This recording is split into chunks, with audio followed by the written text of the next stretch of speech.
নির্বাচন পরিচালনায় যারা অবহেলা করবেন তাদের জন্য অ্যাকাউন্টেবিলিটি ইনশিওর করা হচ্ছে আইনগুলোর মাধ্যমে। মূল যেটা উদ্দেশ্য সেটা হচ্ছে যে নির্বাচন কমিশনের কাজকে গতিশীল করা। নির্বাচন কমিশনের দুইটা ল আজকে অ্যাপ্রুভ হয়েছে। একটা হচ্ছে নির্বাচন কর্মকর্তা ব্র্যাকেটে বিশেষ বিধান আইন 1991 ব্র্যাকেটে এগেন 1991 সনের 13 নং আইন সংশোধনের প্রস্তাব।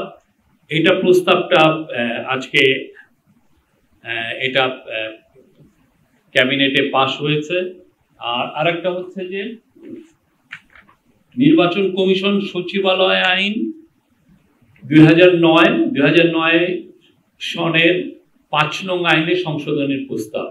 দুটো আইন প্রস্তাবের কারণে যেটা হবে যে ইলেকশনের আগে নির্বাচন কমিশনের কাজে গতি পাবে এবং খুব দ্রুত তারা অনেকগুলো মেজার নিতে পারবেন।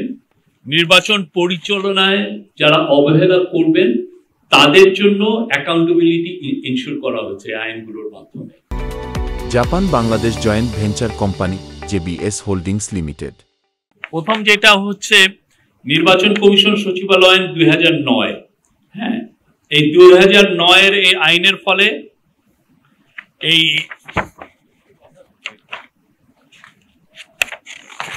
আপনি বিদ্যমান আইনে যেটা আছে সেটার একটা চেঞ্জেস আমরা এটা আপনাদেরকে দিয়ে দিব, আপনারা এটা পাবেন। আমরা যেই চেঞ্জগুলো আসছে এটার পরে আপনারা এটা পাবেন। এটা বর্ণনার তেমন কিছু নেই। আপনারা দেখবেন যে বিদ্যমান আইনে আছে যে গণপ্রজাতন্ত্রী বাংলাদেশের সংবিধানের 118(4) অনুচ্ছেদ অনুযায়ী নির্বাচন কমিশন দায়িত্ব পালনের ক্ষেত্রে স্বাধীন ও স্বাধীনভাবে দায়িত্ব পালনের লক্ষ্যে উহার জন্য একটি স্বতন্ত্র সচিবালয় প্রতিষ্ঠা করিবার উদ্দেশ্যে প্রয়োজনীয় বিধান প্রণয়নকল্পে প্রণীত আইন।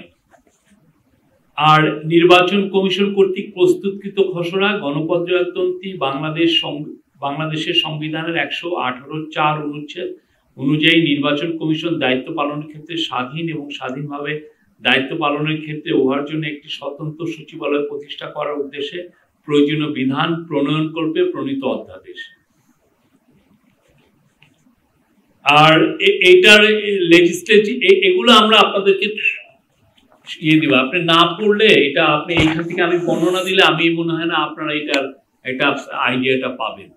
এটা আমি মূল যেটা উদ্দেশ্য সেটা হচ্ছে যে নির্বাচন কমিশনের কাজকে গতিশীল করা এবং একে আরো এম্পাওয়ার করা। আর একটা হচ্ছে যে আর একটা লয়ের উদ্দেশ্য হচ্ছে যে নির্বাচন কমিশনে যারা দায়িত্ব পালন করে নির্বাচন কাজে তাদের কাজের অ্যাকাউন্টেবল করা এবং তাদের শাস্তির বিধান রাখা। আগে যেরকম শাস্তির ক্ষেত্রে অনেক পুরো বিষয়টা স্পষ্ট ছিল না,